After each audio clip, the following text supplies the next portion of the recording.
Hi, I'm Maurice Jones, president of Graceland Ministries. Today, we're going to deal with part 8, or we're going to talk about the doctrine of the Trinity relative to sharing the gospel with a Jehovah's Witness.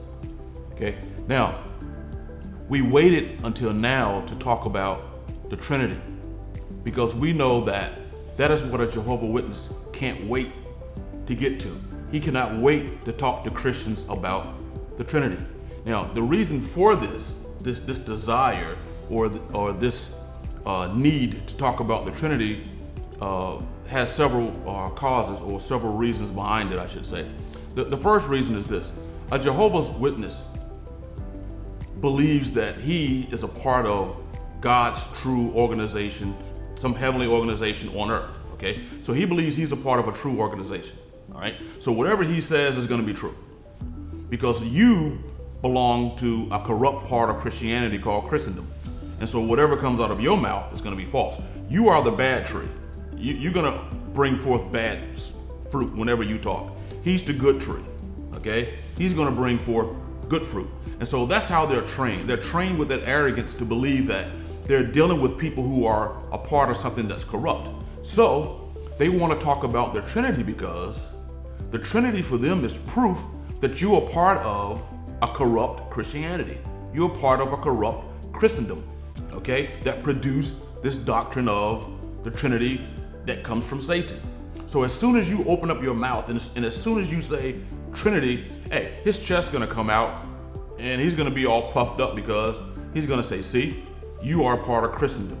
So that's the reason we don't really want to talk about the idea of the Trinity, mainly because they use it as a proof that you are part of Christendom. The second reason we don't really want to push the idea of talking about a Trinity directly is because technically the Trinity, it took hundreds of years to formulate this doctrine, okay? It started with Irenaeus, went all the way down to the Cappadocian Fathers. So it took a lot of smart men a very long time to finally hone out a definition of the Trinity that we can even use today. And so a Jehovah's Witness knows that. He knows that you as a Christian, you don't know how to explain the Trinity, okay? He knows that, all right? He can't explain it either because a Jehovah's Witness is not taught to explain things. A Jehovah's Witness is taught to just make a proclamation, proclaim something, give a Bible verse, and then ask a question, okay? But their questions are not real questions. Their questions are what we call category fallacies. And so that's why at Graceland Ministries, we don't answer their questions but 9 out of 10 times, they're not even real questions. And I'm going to explain to you later what a category fallacy is and how they do that. But a Jehovah's Witness, he doesn't explain things. He wants you to explain things. And now you as a Christian, you're going to try to explain the Trinity, something that you don't know how to explain. I know that. I taught at a Bible college. I taught at a Christian high school, okay? I have taught theology proper classes. And one of the first things we do is, or what I do is, I make all my students write down a definition of the Trinity, okay? And then they never get it right. They all gonna fall on the side of either Sabellianism or modalism. And at the end of the course, I make them write out the definition again to see if they have learned anything. But no one, in all my years of teaching, no one has ever written a proper definition of the Trinity. So the average Christian thinks he understands the concept of the Trinity.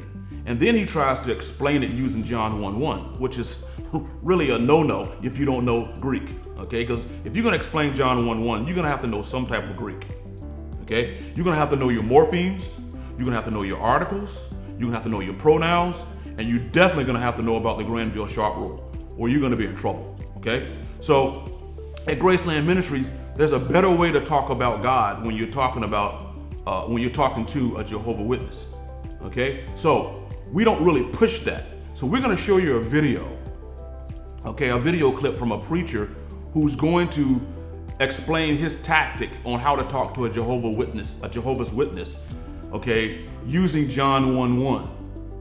Okay, now this is going to be a not to do video that we're showing you. We don't want you to follow this example because it's not going to be a very good tactic or a very good presentation of what Christianity believes, okay? It's a video with John Piper. Now, we're not saying John Piper's a bad guy. We're not saying John Piper is wrong or anything like that, okay? We're just gonna evaluate his tactic, and we're gonna make what he says better for you, and we're gonna show you a better way and a better Bible verse to use when you're talking to a Jehovah's Witness. So, without further delay, here's our video.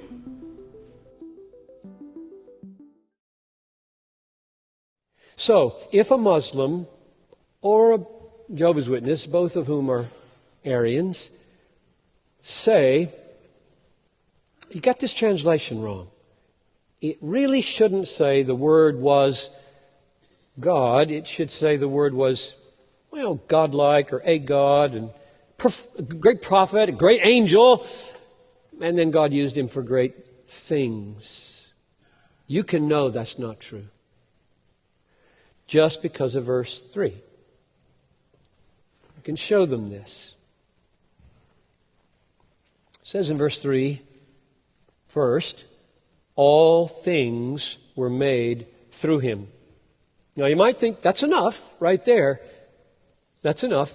He's not a creature, he created creatures. Isn't that enough? All things were made through him, but they will surely say, well, not really, because when it says all things were made through him, of course, the one who made all things is excluded from the all things and is himself then made. And you might say, just on the basis of that, well, it's not obvious to me that he's excluded from, that he's not the one who makes creatures rather than being in the all things made. Because it doesn't look like he's in the all things made. He made all things. If it were just left at that, you'd have an argument and you'd go on and on. He didn't leave it at that. He went on to say this, and without him was not anything made that was made. Why do you do that? Why did God inspire him to repeat himself and then add, without him, nothing was made in the made category? If he's in the made category, he had to make himself. If you don't exist, you can't bring yourself into being. I don't think you need to know any Greek. You don't need to go to Thomas, though that might help. Hebrews 1 might help. Romans 9 might help. Colossians 2 might help. The deity of Jesus Christ, the godness of Jesus is pervasive in the New Testament, but all you need to do is push with all your might on verse 3 and say, I think the way verse 3 is constructed, without him was not anything made that was made. Everything in the made category, angels, whatever, he made it. So he can't be in that category. End of argument. See you later. One little thing you might try with Jehovah's Witnesses at the door, because I don't think we should play games. I think we should care about their souls. I don't think they're believers. I don't think they're Christian. So my tactic now, I've done this for years. They ring the doorbell, have their magazine, whatever, and I say, I think I understand where you're coming from. I've talked to Jehovah's Witnesses a lot. I'm a Christian who believes deeply that Jesus Christ is not a mere angel and that he is very God, a very God. I know you don't believe that, so I don't want to get into a discussion, but I would like to pray for you. And if you would just bow with me, let's ask Jesus to come and show us who's right here. I have never had one of them let me do that. Never. One old man ran as fast as he could off my porch. So that's just my suggestion, is that if you don't have time to sit down and talk about what I just said, I really mean this with all my heart. I believe Jesus will show up, like on Mount Carmel, and they'd know he might show up. And none of them has ever said, well, fine, let's have a truth encounter here.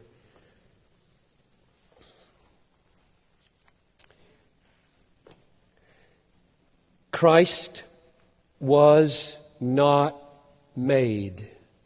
That is what it means to be God. Hopefully, you just watched that video by John Piper. Now, I know what you're thinking. You're thinking, hey, that was a great video. What's wrong with that video? I like that video, okay? I know John Piper has that holy voice, whatever. But there are some things in that video that we advise you not to do. And there's some things that you need to know before making a presentation to a Jehovah Witness talking about John 1:1 in the Bible. Okay, the first thing that Pastor Piper says is this. He says that Jehovah Witnesses and Muslims are Arians. Now, that's largely, though not entirely, correct. A Jehovah Witness is an Arian. We call him a partial Arian. He's not a total Arian, okay? Arius taught that Jesus was a created being, okay?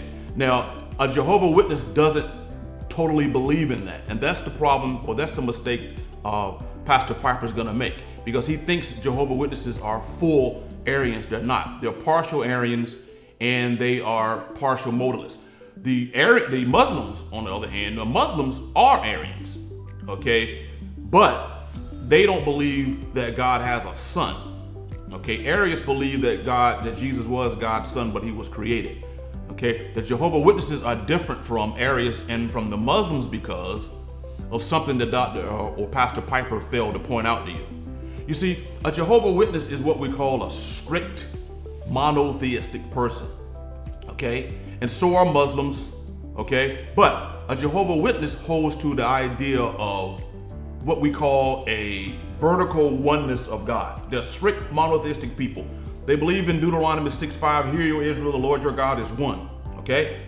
But at the same time, as a strict monotheistic person, John 1:1 is a Bible verse designed to prove that a horizontal oneness of God is true, or the Trinity is true. And see, one of the mistakes that Pastor Piper is going to make is this. He's going to say, or he's going to make this conclusion, that you have a maker and a made category. So to John Piper, you have a maker and you have a made. And his argument is, how can Jesus be in the made category and God be in the maker category? Okay? So as a Trinitarian person, you believe that Jesus is a maker. You don't believe that Jesus is in the made category. See, the problem with John Piper, again, is he only has two categories. That's the mistake every Christian makes. See, because a Jehovah Witness doesn't believe in two categories. He doesn't believe in two horizontal categories. Okay? A Jehovah Witness believes in three vertical categories. He believes that God is infinite, that one God is infinite. Then he has a transfinite realm. That's where Jesus is. And then you have a finite realm. That's where humanity is. So to a Jehovah Witness, Jesus is not only in the made category, created by God, but Jesus is also a maker. See, that's what John Piper failed to point out. So he's trying to prove to a Christian that we believe that Jesus is a maker, and the Jehovah Witnesses say that Jesus is in the made category. No. To a Jehovah Witness who's watching that video, he's laughing. He's like, we don't believe in that. And he's going to ask Dr. Piper or John Piper a bunch of questions that Pastor Piper can't answer because he doesn't believe in the idea of two horizontal categories of maker and made. Because to John Piper, all you have is a necessary maker and the contingently made.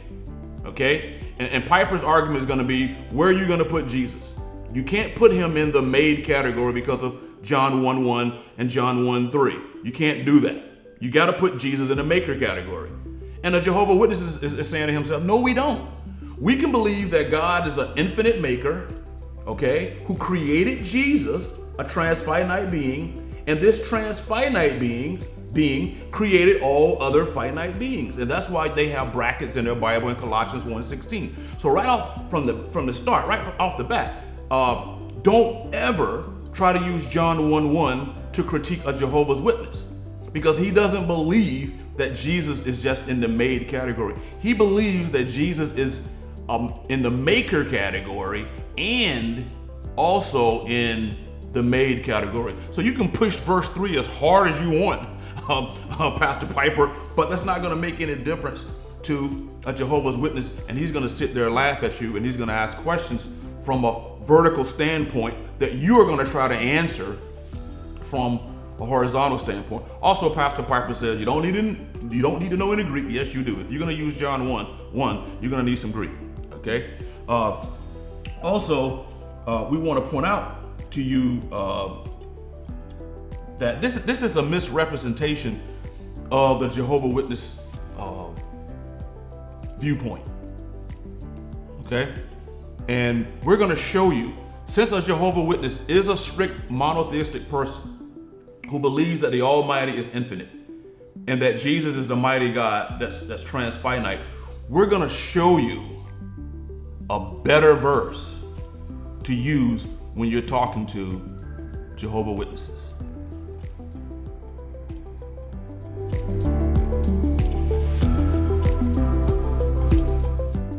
Thank you for watching this video.